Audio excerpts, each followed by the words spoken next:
Start more US based e learning platform. మీరు కూడా slot book చేసుకోవాలంటే ఈ నెంబర్కి కాల్ చేయండి.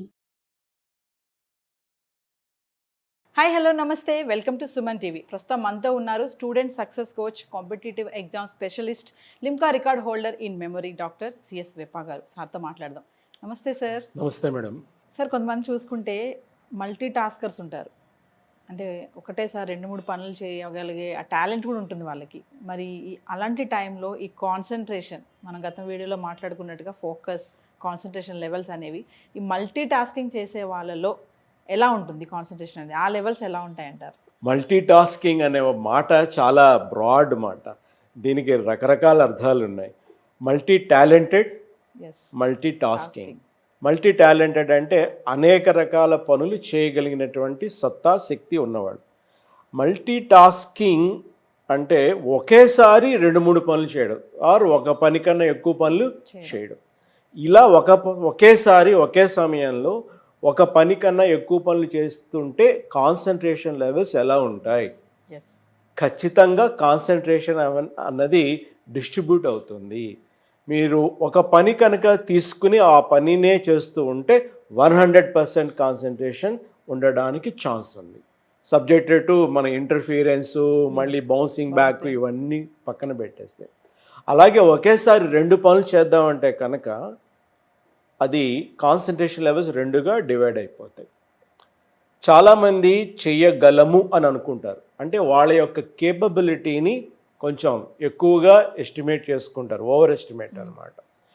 ఎప్పుడైతే ఇలా మల్టీ టాస్కింగ్ చేస్తారో వాళ్ళ యొక్క ఎఫిషియన్సీ అనేది తగ్గిపోతుంది.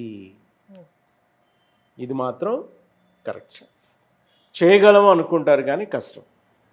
డ్రైవింగ్ చేస్తూ ఫోన్ మాట్లాడటం, ఇది మల్టీ టాస్కింగ్ అని అనుకుందామా? కొంతమంది 2 వీలర్లో చూస్తుంటాం కదా, మెడ కింద పెట్టుకుని మాట్లాడుతూ డ్రైవ్ చేస్తుంటారు. అలాంటి వాళ్ళకి మనం దూరంగా ఉండాలి, ఎందుకంటే వాళ్ళ డెసిషన్ ఎప్పుడైనా రాంగ్ అవ్వచ్చు. సో ఎప్పుడైనా సరే మనం ఒక పని మీద దృష్టి పెట్టినప్పుడు మన బ్రెయిన్ అనేది 100% దాని మీద ఫోకస్ చేస్తుంది. ఎప్పుడైతే కొంత డీవియేషన్ కింద వేరే టాస్క్ గురించి కూడా సైమల్టేనియస్గా చేయగలుగుతామో, 1-2 సార్లు సరదా కోసం చేస్తే వాళ్ళ కాన్ఫిడెన్స్ వస్తుంది, అరే చెయ్యొచ్చు, నాటే ప్రాబ్లం అని, ఇక్కడే కదా అనుకుంటారు. కానీ అది అన్ని వేళలా మనకి పరిస్థితులు అనుకూలించాం. రైట్? ఎప్పుడైతే డైవర్ట్ అవుతుందో ఎఫిషియన్సీ అన్నది పడిపోయినట్టే లెక్క. మన బ్రెయిన్ ఒక పని చేయడానికి మాత్రమే డిజైన్ చేయబడింది, 2-3 పనులు అనేవి చేయకూడదు. పిల్లలు మనం చూసుకుంటే వాళ్ళు ఇటు చదువుతూనే ఉంటారు, లేకపోతే ఇంకోటి ఏదో వీడియో చూస్తూ ఉంటారు. నేను చదువుతూనే అని అంటాడు, మైండ్లో మాత్రం అదొకటి ఆలోచిస్తూ ఉంటాడు. ఇక్కడ హ్యూమన్ బాడీ, హ్యూమన్ బ్రెయిన్ అనేది ఒక మెషిన్ లాంటిది కాదు. మనకి చాలా ఎమోషన్స్ అనేవి ఉంటాయి. ఒక మెషిన్ 2 పనులు చేయొచ్చేమో కానీ మన బ్రెయిన్ మాత్రం చేయలేదు. ఫోన్లో మాట్లాడుతున్నప్పుడు ఏదో ఒక మాట ట్రిగ్గర్ అయ్యి ఎమోషన్స్ కనుక ఎక్కువగా అయిపోతే ఇక డ్రైవింగ్ అనేది డిస్టర్బ్ అవుతుంది.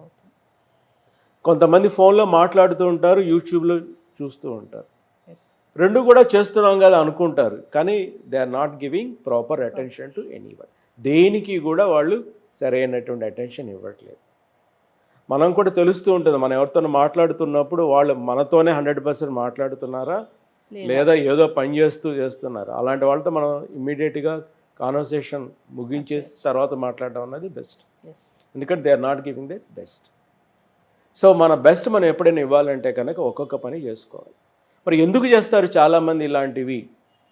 వాళ్ళ యొక్క ఎఫిషియన్సీ అనేది పూర్తిగా ఉపయోగించుకోవట్లేదు, బట్ స్టిల్ అలాగే ఎందుకు చేస్తారంటే కనుక వాళ్ళకి టైం మేనేజ్మెంట్ అనేది తెలియట్లేదు, ప్రయారిటైజేషన్ అనేది తెలియట్లేదు. అలాగే వాళ్ళని వాళ్ళు ఎక్కువ ఎస్టిమేట్ చేసుకోవడం కూడా. రైట్? ఒక పనికి ఎంత టైం పడుతుందో ఆ పని అంత ఇవ్వడం అనేది 100% కరెక్ట్. నేను ల్యాప్టాప్లో పనిచేస్తున్నప్పుడు ఏదైనా ఫోన్ వచ్చినప్పుడు సాధ్యమైనంత వరకు ల్యాప్టాప్ మూసేసి మాట్లాడతాను, సో దట్ నా కాన్సన్ట్రేషన్ అంతా ఫోన్ మీద ఉంటుంది. నేను ల్యాప్టాప్లో చేసే పని నాకు ఇంపార్టెంట్ అనుకోండి, ఆ వచ్చిన ఫోన్ చేసిన తర్వాత నేను చెప్పేస్తాను, ఒక 1/2 అవర్ తర్వాత కాల్ చేస్తాను అని చెప్పి. ఇట్లా ప్రయారిటైజేషన్ కనుక ఎవరికి వాళ్ళు అప్లై చేసుకుంటే వాళ్ళు చేసే ప్రతి పనిలో కూడా ఆ ఎఫిషియన్సీ అన్నది కనిపిస్తుంది. కాబట్టి దానికి తగ్గ ఫలితాలు అనేది వాళ్ళు చక్కగా వస్తాయి. So human brain only for one task design చేయబడింది కాబట్టి వాళ్ళు ఎప్పుడు కూడా ఒక పనిని ఒక సమయంలో చేయడం అనేది అలవాటు చేసుకోవాలి. అంటే ఒకే టైంలో 2-3 పనులు చేస్తే ఖచ్చితంగా ఒక డిస్టర్బ్ అయ్యే ఛాన్సెస్ ఉందని చెప్తున్నారు మీరు. ఖచ్చితంగా ఉంటుంది.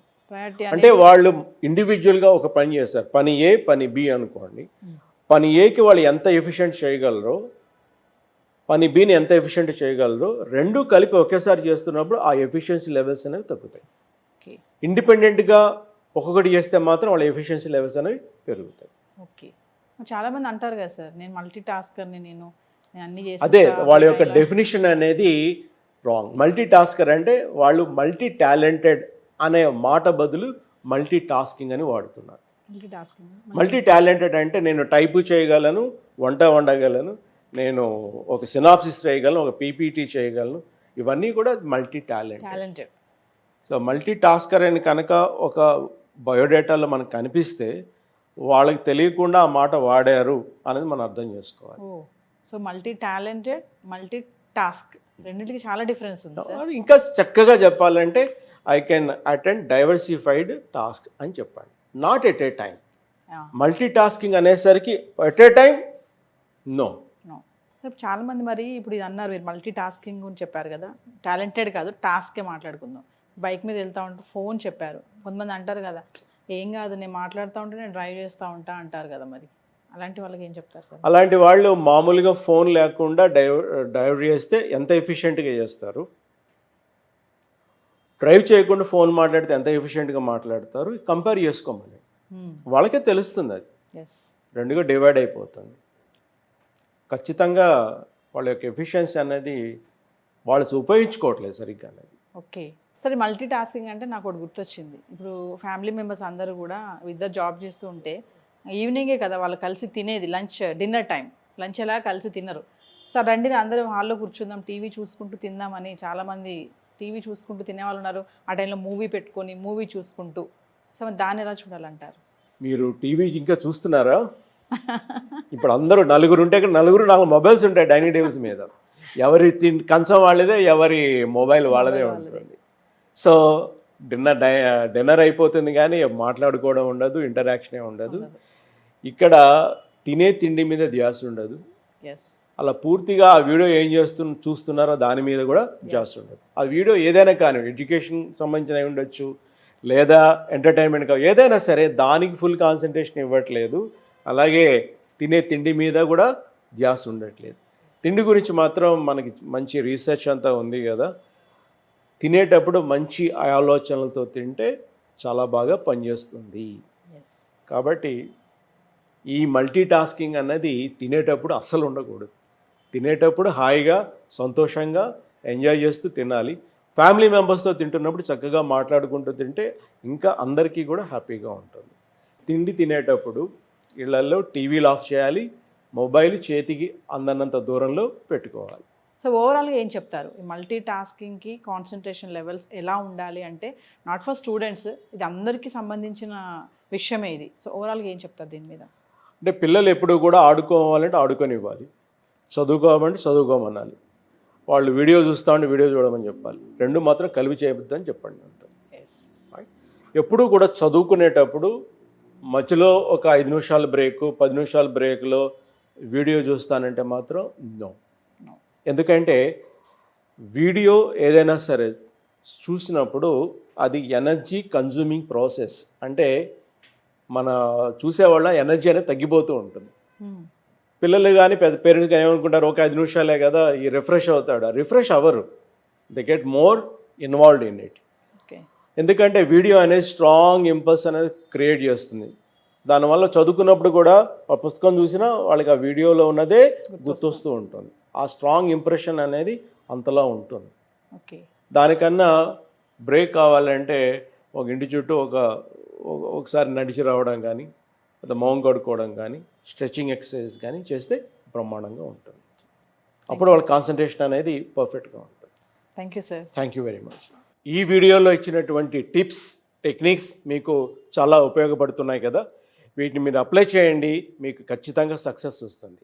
ఇంకా పెద్ద సక్సెస్ కావాలంటే మేము కండక్ట్ చేసేటువంటి ఆన్లైన్ లైవ్ వర్క్షాప్లో జాయిన్ కండి. ఇక్కడ మీకు కనిపిస్తున్నటువంటి నెంబర్కి మీరు ఫోన్ చేసి మిగతా వివరాలన్నీ కూడా తెలుసుకోవచ్చు.